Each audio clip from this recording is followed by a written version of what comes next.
the scriptures use this procedure illustratively, saying, "Even if you should pound the foolish one fine with a pestle in a mortar heb.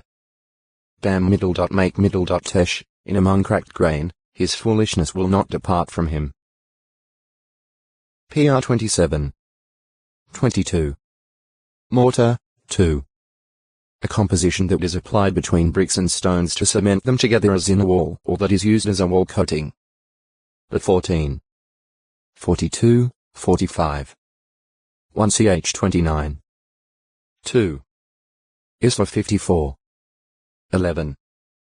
J 43. 9. A weather-resistant mixture properly termed mortar of lime, sand, and water was used in the construction of the finer homes in ancient Palestine. Another type of mortar, used as plaster, was prepared by blending sand, ashes, and lime. Sometimes oil was added to the mixture, or the wall was coated with oil after it was plastered, to produce a nearly waterproof surface. In Egypt even up to modern times mortar used for wall plaster has been composed of 2 parts clay, 1 part lime, and 1 part straw and ashes. Instead of conventional mortar, the builders of the Tower of Babel used bitumen, which served as mortar for them. GE 11. 3. The later Babylonians likely obtained their bitumen for mortar from the subterranean fountains near the city of Hit located not far from Babylon on the Euphrates River. According to Herodotus I, 179, hot asphalt bitumen was used as cement, or mortar, when building up the sides of Babylon's moat and when constructing the city's wall. While the Israelites were slaves in Egypt, the Egyptians kept making their life bitter with hard slavery at clay mortar and bricks. X1. 14. The mortar was mixed to about the consistency of molasses, usually by trampling it with the feet. Chopped straw was combined with the mortar to increase the cohesiveness of the mixture. Later, in their own land, clay mortar and mud bricks served the Israelites as basic building materials in areas where little good quality building stone was available.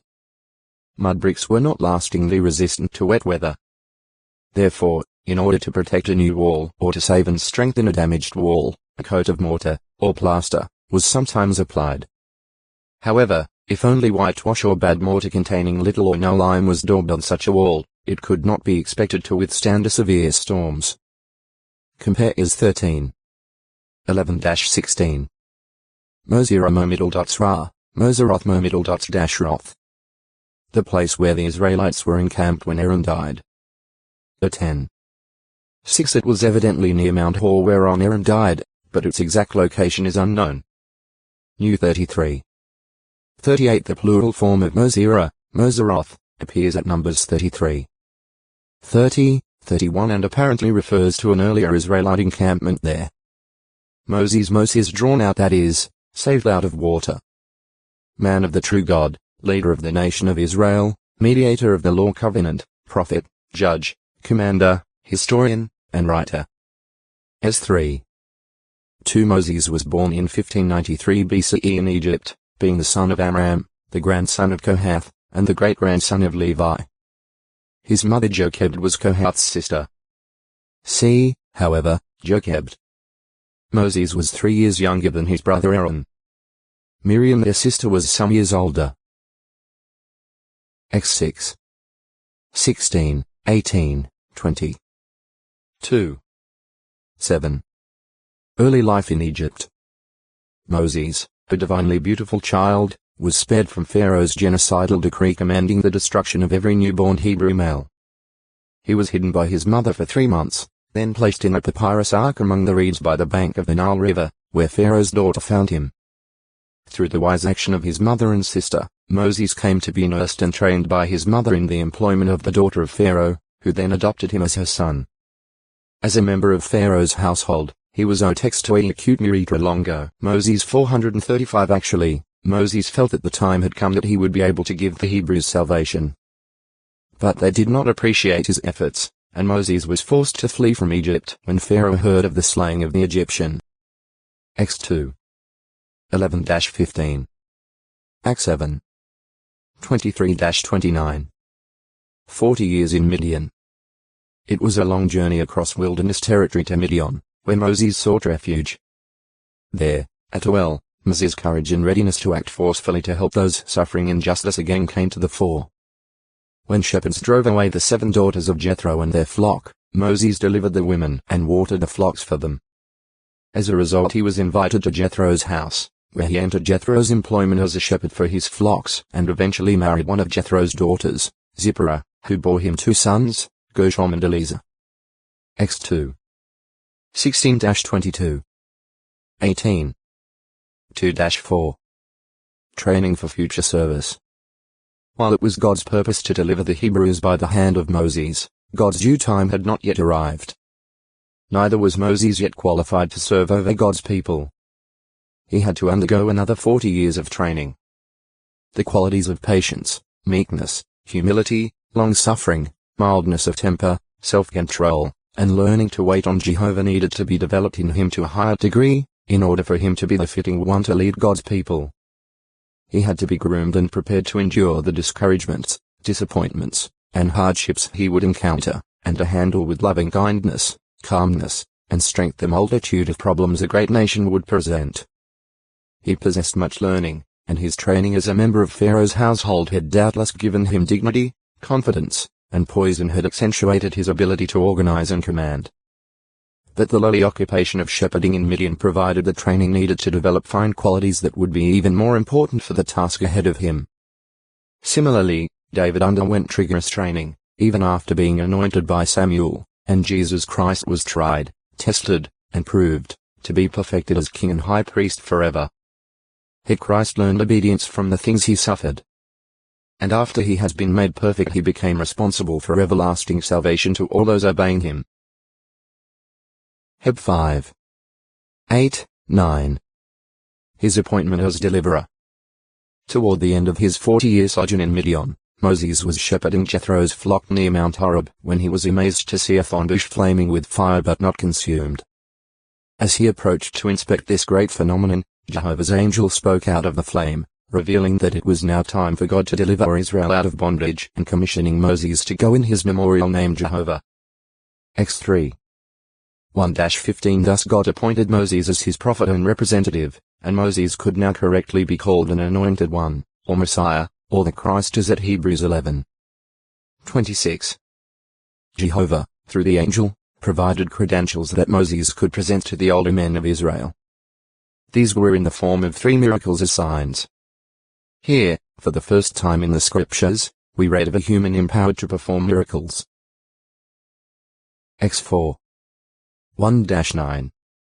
Moses not disqualified because of diffidence. But Moses showed diffidence, arguing that he was unable to speak fluently.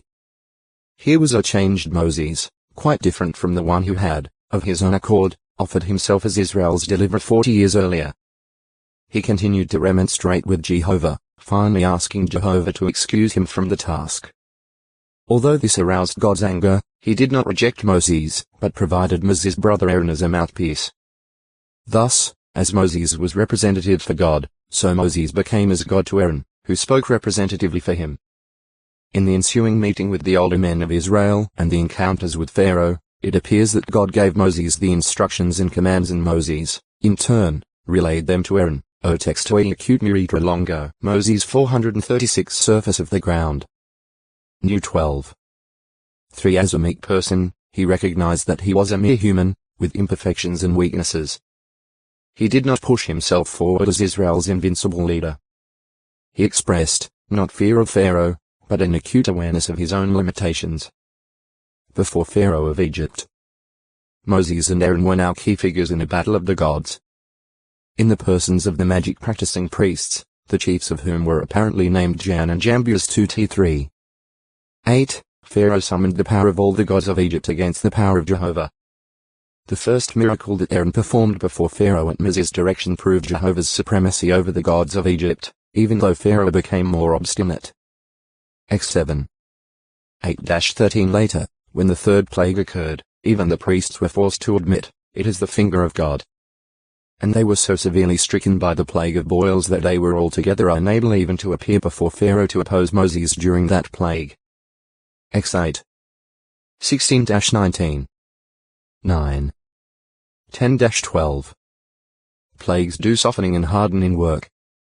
Moses and Aaron became the announcers of each of the 10 plagues. the plagues came as announced, proving Moses' commission as Jehovah's representative. Jehovah's name was declared and much talked about in Egypt, accomplishing both a softening and a hardening toward that name. Softening the Israelites and some of the Egyptians. Hardening Pharaoh and his advisors and supporters. X 9. 16. 11. 10. 12. 29-39. Instead of believing that they had offended their gods, the Egyptians knew that it was Jehovah who was judging their gods. By the time 9 plagues had been executed, Moses too had become very great in the land of Egypt, in the eyes of Pharaoh's servants and in the eyes of the people. X 11. 3.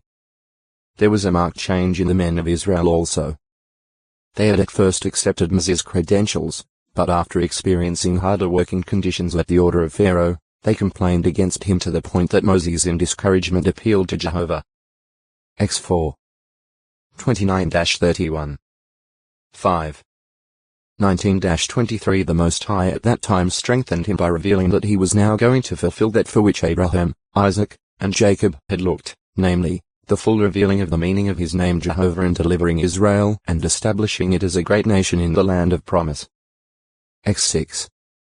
1-8. Even then the men of Israel did not listen to Moses. But now, after the 9th plague, they were solidly behind him, cooperating so that, after the 10th plague, he could organize them and lead them out in an orderly way, in battle formation. X 13. 18. Courage and faith required to face Pharaoh. It was only in the strength of Jehovah and due to the operation of his Spirit upon them that Moses and Aaron proved equal to the task set before them. Picture the court of Pharaoh, the king of the undisputed world power of that time. Here was unparalleled splendor, the haughty Pharaoh, supposed to be a god himself, surrounded by his advisors, military commanders, guards, and slaves. Moreover, there were the religious leaders, the magic-practicing priests, chief among Moses' opposers. These men were, aside from Pharaoh himself, the most powerful men in the realm. All this impressive array was aligned to back up Pharaoh in support of the gods of Egypt. And Moses and Aaron came before Pharaoh, not once, but many times, Pharaoh's heart getting harder each time, because he was determined to keep his valuable Hebrew slaves under his domination. In fact, after announcing the 8th plague, Moses and Aaron were driven out from before Pharaoh, and after the 9th plague they were ordered not to try to see Pharaoh's face again on pain of death. X 10. 11, 28. With these things in mind, it becomes most understandable that Moses repeatedly appealed to Jehovah for assurance and strength. But it must be noted that he never failed to carry out to the letter what Jehovah textoi acute miritra longo. Moses 430 centuries later the Apostle Paul said, of Israel's subsequent crossing of the Red Sea. Our forefathers were all under the cloud, and all passed through the sea, and all got baptized into Moses by means of the cloud and of the sea. 1 Co 10. 1, 2 Jehovah did the baptizing. To be delivered from their murderous pursuers, the Jewish forefathers had to unite themselves with Moses as head and follow his leadership as he led them through the sea. The entire congregation of Israel was thus, in effect, immersed into the liberator and leader Moses, mediator of the law covenant. In the 3rd month after the exodus from Egypt, Jehovah demonstrated before all Israel the greatness of the authority and responsibility that he placed upon his servant Moses as well as the intimacy of Moses' position with God. Before all Israel, gathered at the foot of Mount Horeb, Jehovah called Moses into the mountain and, by means of an angel, spoke with him. On one occasion Moses was privileged to have what was probably the most awe-inspiring experience of any man prior to the coming of Jesus Christ. High in the mountain, alone, Jehovah gave him a vision of his glory, putting his palm over Moses as a screen, allowing Moses to see his back, evidently the afterglow of this divine manifestation of glory. Then he spoke to Moses personally, as it were. X 19. 1-3. 33. 18-23. 34. 4-6. Jehovah told Moses, "You are not able to see my face, because no man may see me and yet live." X 33. 20 centuries later, the Apostle John wrote, "No man has seen God at any time." Joe 1. 18 The Christian martyr Stephen told the Jews, "This Moses is he that came to be among the congregation in the wilderness with the angel that spoke to him on Mount Sinai." Acts 7:38 So Jehovah was represented on the mountain by an angel. Nevertheless, such was the glory of Jehovah as manifested by Jehovah's angelic representative that the skin of Moses' face emitted rays so that the sons of Israel could not bear to look at him. Acts 34:29-35. 2 Co 3:7-13. God constituted Moses mediator of the law covenant with Israel, an intimate position such as no man has ever held before God except Jesus Christ, the mediator of the new covenant. With the blood of animal sacrifices Moses sprinkled the book of the covenant, representing Jehovah as one party, and the people no doubt the representative older men as the other party. He read the book of the covenant to the people, who replied, "All that Jehovah has spoken we are willing to do and be obedient." Acts 24:3-8. Job 9:19 In his office of mediator, Moses was privileged to oversee the building of the tabernacle and the making of its utensils, the pattern of which God gave to him, and to install the priesthood in office, anointing the tabernacle and Aaron the high priest with the oil of special composition. Then he took oversight of the first official services of the newly consecrated priesthood. Acts chaps 25-29. The chaps 8:9. A fitting mediator. Moses went up Mount Horeb several times, remaining on 2 occasions for periods of 40 days and nights. Acts 24:18. 34. 28 After the first of these occasions he returned with 2 stone tablets written on by God's finger, containing the 10 words or 10 commandments, the basic laws of the law covenant. Acts 31:18. 4:13 On this first occasion Moses showed himself to be fittingly qualified as mediator between Jehovah and Israel and leader of this great nation of perhaps 3 million or more. When Moses was in the mountain, Jehovah informed him that the people had turned to idolatry, and Jehovah said, "Now let me be, that my anger may blaze against them and I may exterminate them, and let me make you into a great nation." Moses' immediate reply revealed that the sanctification of Jehovah's name was the thing of primary importance to him. That he was completely unselfish and did not desire fame for himself. He asked nothing for himself but, rather, O textoi acute miritra longo. Moses 438 Many were the times that Moses represented Jehovah's side of the covenant, commanding true, clean worship and executing judgment on disobedient ones. More than once he also stood between the nation, or individuals thereof, and their destruction at Jehovah's hand. New 12:14. 11-21. 16. 20-22, 43-50. 21. 7. 9. 18-20. Unselfishness, humility, meekness. Moses' chief interests were in Jehovah's name and his people. Consequently he was not one to seek glory or position. When Jehovah's Spirit came upon certain men in the camp and they began to act as prophets, Moses' assistant Joshua wanted to restrain them, evidently because he felt that they were detracting from Moses' glory and authority. But Moses replied, "Are you feeling jealous for me? No, I wish that all of Jehovah's people were prophets, because Jehovah would put his Spirit upon them." New 11:24-29. Although he was Jehovah's appointed leader of the great nation of Israel, Moses was willing to accept counsel from others, particularly when it would be of value to the nation. Shortly after the Israelites left Egypt, Jethro visited Moses, bringing with him his wife and sons. Jethro observed how hard Moses was working, wearing himself out handling the problems of everyone who came to him. He wisely suggested an orderly arrangement wherein Moses would delegate degrees of responsibility to others, to lighten his load. Moses listened to Jethro's advice, accepted it, and organized the people into thousands, hundreds, fifties, and tens, with a chief over each group as a judge. Only the difficult cases were then brought to Moses. It is noteworthy also that Moses, explaining to Jethro what he was doing, said, "In the event that a people have a case arise, it must come to me and I must judge between the one party and the other, and I must make known the decisions of the true God and his laws." In this, Moses indicated that he recognized his duty to judge, not according to his own ideas, but according to Jehovah's decisions, and that, moreover, he had the responsibility to help the people to know and recognize God's laws. Acts 18. 5-7, 13-27. Moses repeatedly pointed to Jehovah, and not himself, as the real leader. When the people began to complain about food, Moses told them, "Your murmurings are not against us, Moses and Aaron, but against Jehovah." Acts 16. 3, 6-8. Possibly because Miriam felt her prominence might be eclipsed by the presence of Moses' wife, she and Aaron jealously and disrespectfully began to speak against Moses and his authority. The record shows that their speech was all the more contemptible, because it is at this point that it says, "The man Moses was by far the meekest of all the men who were upon the surface of the ground." Moses apparently was hesitant to assert himself, meekly enduring the abuse. But Jehovah was incensed at this challenge, which was actually an affront to Jehovah himself. He took up the issue and severely chastised Miriam.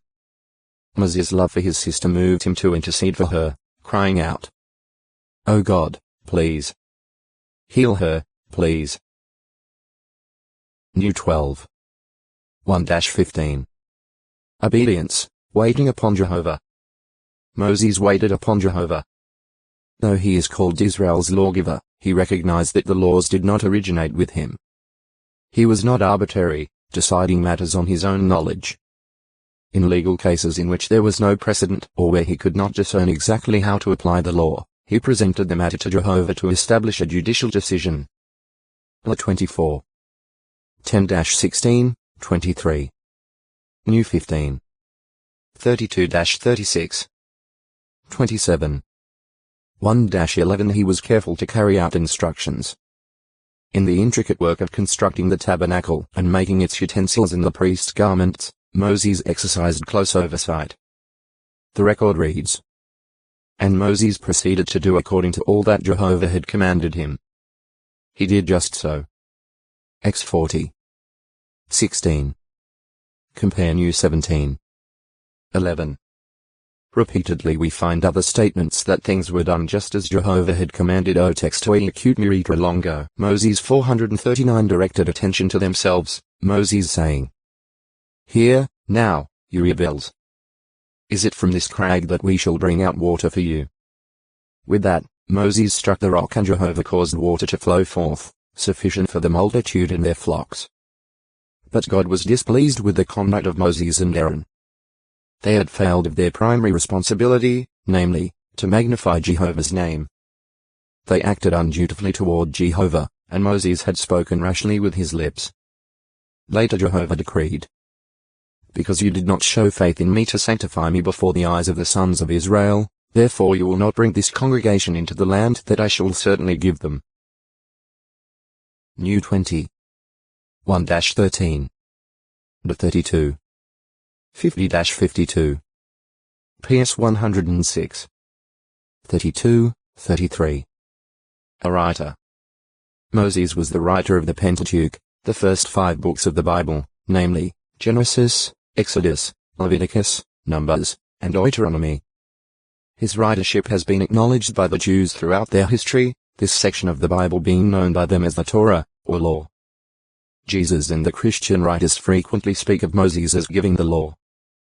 He is generally credited with writing the book of Job, also Psalm 90 and, possibly, 91. Mount 8. 4. Lu 16. 29. 24. 27. Row 10. 5. 1 Co 9. 9. 2 Co 3. 15. Heb 10. 28. His death and burial.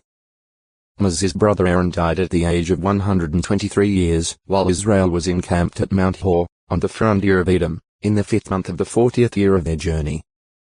Moses took Aaron into the mountain, stripped off Aaron's priestly garments, and clothed Aaron's oldest living son and successor, Eleazar, with them. New 20. 22-29. 33. 37-39. About 6 months later, Israel arrived at the plains of Moab. Here Moses, in a series of discourses, explained the law to the assembled nation, enlarging upon it with adjustments that would be necessary when Israel changed from nomadic camp life to a settled one in their own land. In the 12th month of the 40th year in the spring of 1473 BCE he announced to the people that, according to Jehovah's appointment, Joshua would succeed him as leader. Joshua was then commissioned and exhorted to be courageous. The 31. 1-3, 23 Finally, after reciting a song and blessing the people, Moses went up into Mount Nebo according to Jehovah's command, first to view the promised land from this mountain vantage point, then to die. The 32. 48-51. 34. 1-6. Moses was 120 years of age at the time of his death. Testifying to his natural strength, the Bible comments, his eye had not grown dim, and his vital strength had not fled. He was buried by Jehovah in a location ever since discovered. The 34. 5-7 Likely, this was to prevent the Israelites from being ensnared into false worship by making a shrine of his grave. Evidently the devil desired to use Moses' body for some such purpose, for Jude, the Christian disciple and half-brother of Jesus Christ, writes, when Michael the archangel had a difference with the devil and was disputing about Moses' body, he did not dare to bring a judgment against him in abusive terms, but said, may Jehovah rebuke you. Jude 9 Before crossing over into Canaan under the leadership of Joshua, Israel observed a 30-day mourning period for Moses. The 34. 8. A prophet Jehovah knew face to face.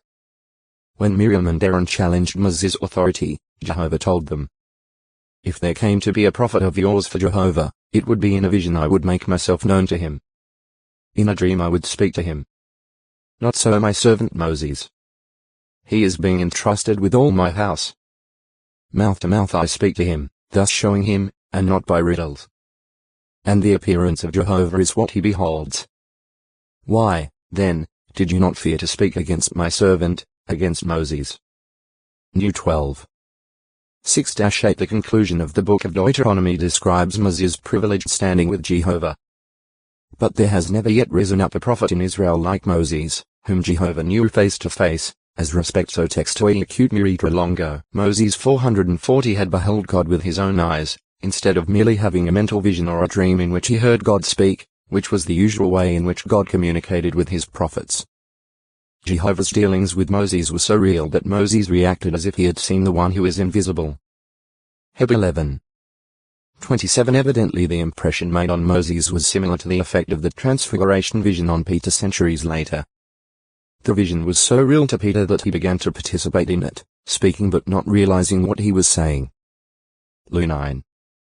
28-36 And the Apostle Paul likewise experienced a vision that was so real that he later said of himself, whether in the body I do not know, or out of the body I do not know. God knows. 2 Co 12. 1-4. No doubt Joshua's extraordinary success in establishing Israel in the promised land came, to an extent, by reason of the fine qualities inculcated in him by Moses' training and example. Joshua was Moses' minister from his young manhood on. New 11. 28 Evidently he was army commander under Moses x 17. 9, 10 and was close to Moses as his attendant in many experiences. X 24. 13. 33. 11. 3. 21. Prefigured Jesus Christ.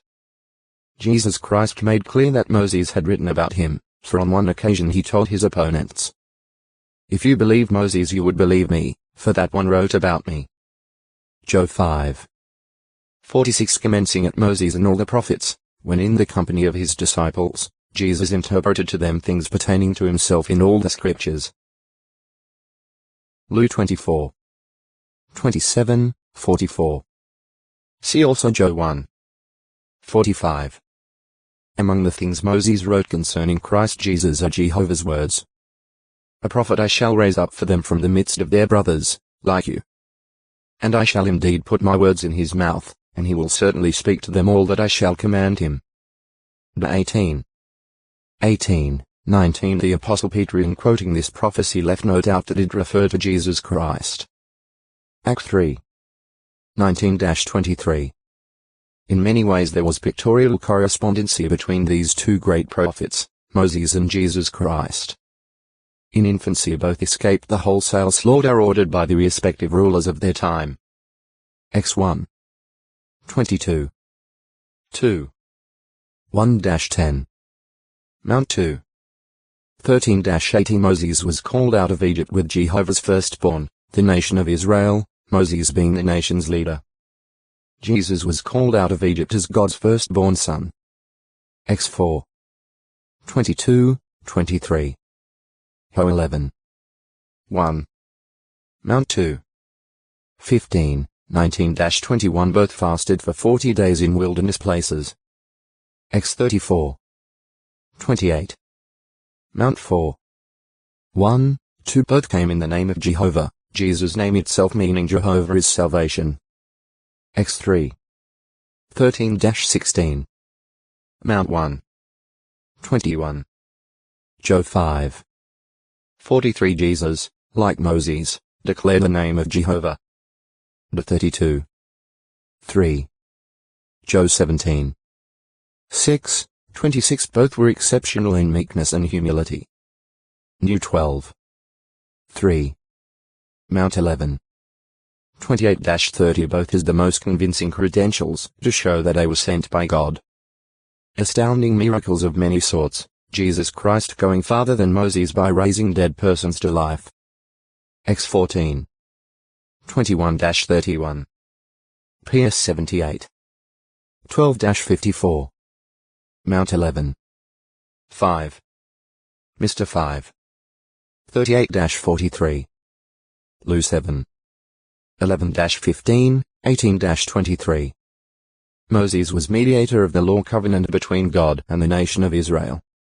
Jesus was mediator of the new covenant between God and the holy nation, the spiritual Israel of God. 1 Pe 2 9 G 6 16 X 19 3-9 Lu 22 20 Heb 8 6 9 15 Both served as judges, lawgivers, and leaders. X 18 13 32 34 Da 9 25 Mal 4 4 Mount 23 10 Joe 5 22, 23 13 34 15 10 Moses was entrusted with and proved faithfully to his stewardship in the house of God, that is, the nation, or congregation, of Israel. Jesus showed faithfulness over God's house that he as God's son constructed, namely, the nation, or congregation, of spiritual Israel. New 12 7 Heb 3 2-6 And even in death there was a parallel. God disposed of the bodies of both Moses and Jesus. The 34 5, 6 Act 2 31 Jude 9 Toward the end of Moses' 40-year sojourn in the wilderness, while he was shepherding his father-in-law's flock, God's angel made a miraculous manifestation to him in the Otextoi acute Miritra Longo, most holy 441 Mosquito Heb. QE Rets. Any of the great variety of two-winged insects having a round head and long, slender, five-jointed legs. Female mosquitoes are equipped with a strong proboscis that enables them to pierce the skin of man and animals, in order to suck their blood. The Hebrew word rendered mosquito NW appears as a noun only at Jeremiah 46.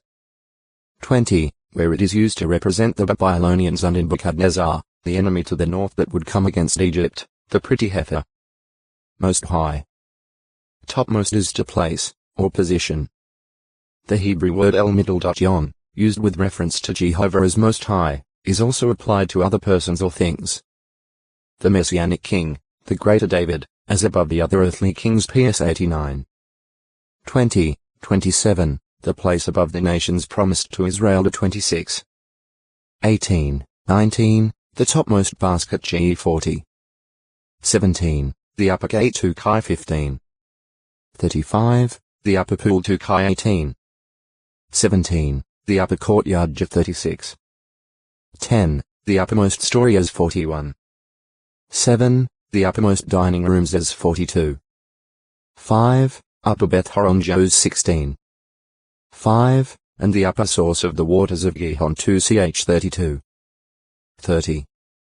These uses illustrate that El middle dot yon denotes position rather than power. When applied to Jehovah, Most High emphasizes his supreme position above all others. PS 83. 18. The title first appears at Genesis 14. 18-20 with El God, where Melchizedek is called priest of the Most High God and, in that capacity, blesses Abraham as well as the Most High God. Most High is used in combination with the divine name Jehovah Ge 14. 22. PS 7. 17 and with the plural of excellence Elo middle dot him God PS 78. 56, and it also appears alone. The 32. 8. PS 9. 2. Isla 14. 14. The plural Aramaic form El middle dot Yo middle dot name occurs at Daniel 7. 18, 22, 25, 27, where it may be translated Supreme One and W, the plural being the plural of excellence, majesty. The Aramaic form in the singular number, Il middle dot Li Most High, is used at Daniel 7. 25. The Greek word Hysi middle dot Stos Most High, as applying to Jehovah, is employed mainly by Luke, in his Gospel twice in Gabriel's announcement to Mary about the birth of Jesus and in the Acts. 1. 32, 35, 76. 6.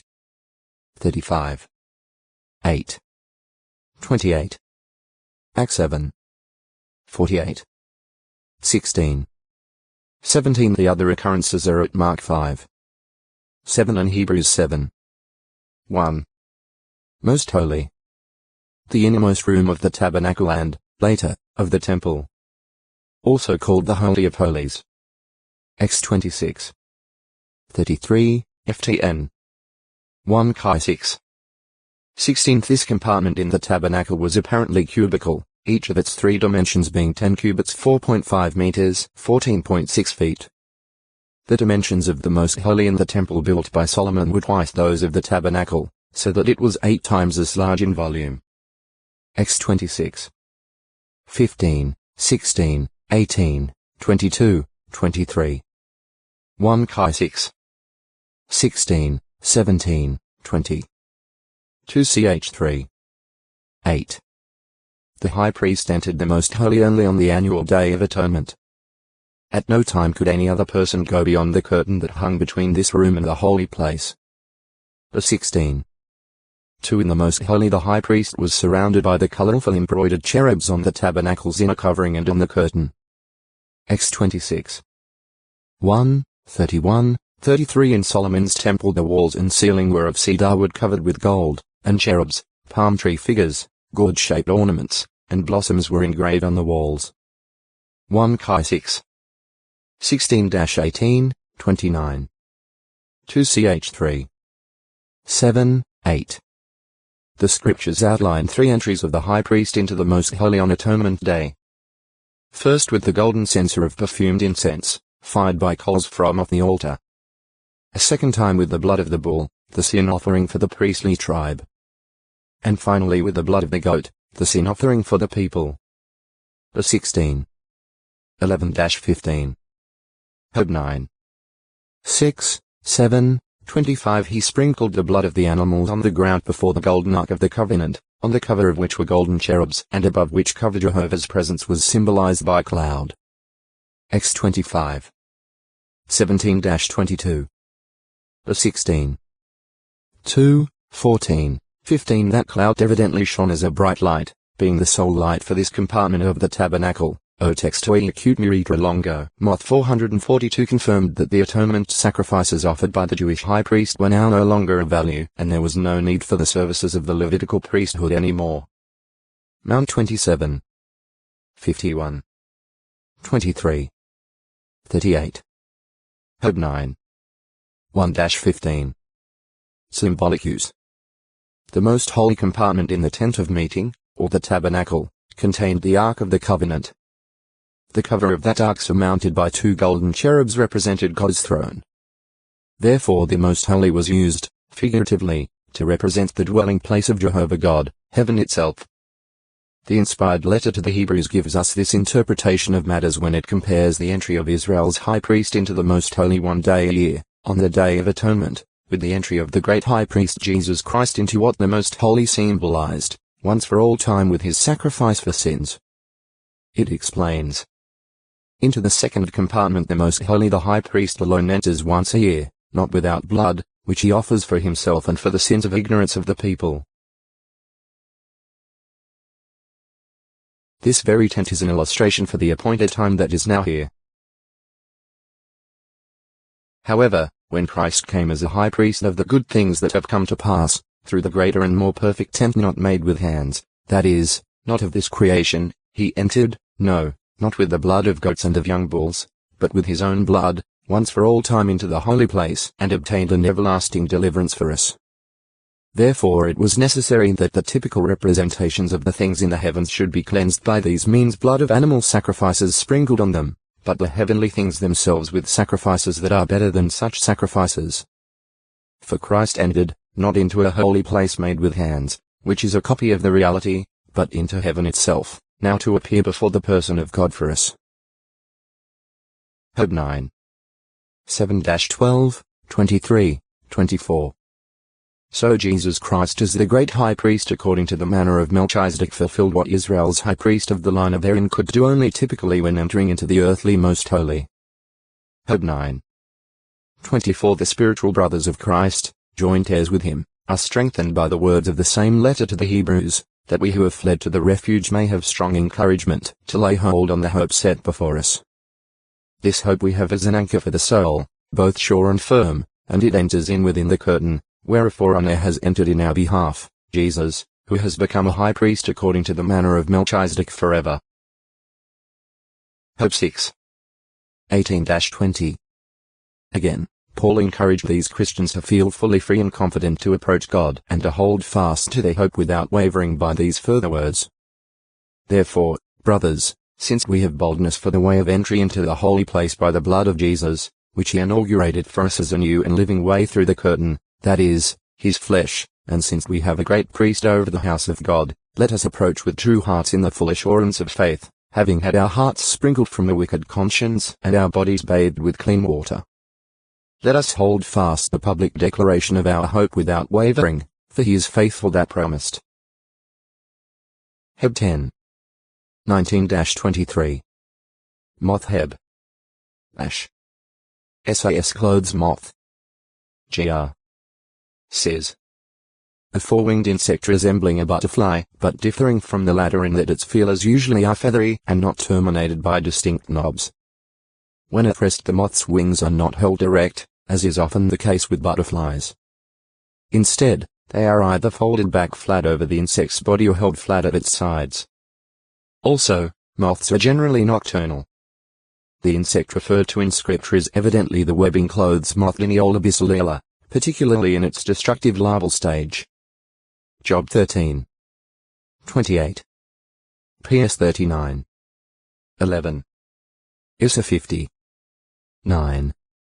51. 8. Ho 5. 12. Mount 6. 19, 20. O textoe acute muritra longo, Mountain 443 Issa would come. G 18. 18. 22. 18. X 19. 5, 6 For one to be childless was considered to be one of the greatest of misfortunes. G 30. 1. Under the law covenant a woman was religiously unclean after the birth of a male child for 40 days 7 plus 33, and after the birth of a female child for double this amount of time, or 80 days 14 plus 66. La 12. 2-5 For the 7 and the 14 days respectively she was unclean to all persons, including her husband, but for the 33 and 66 days respectively she was unclean only as to holy things and things connected with religious services at the sanctuary.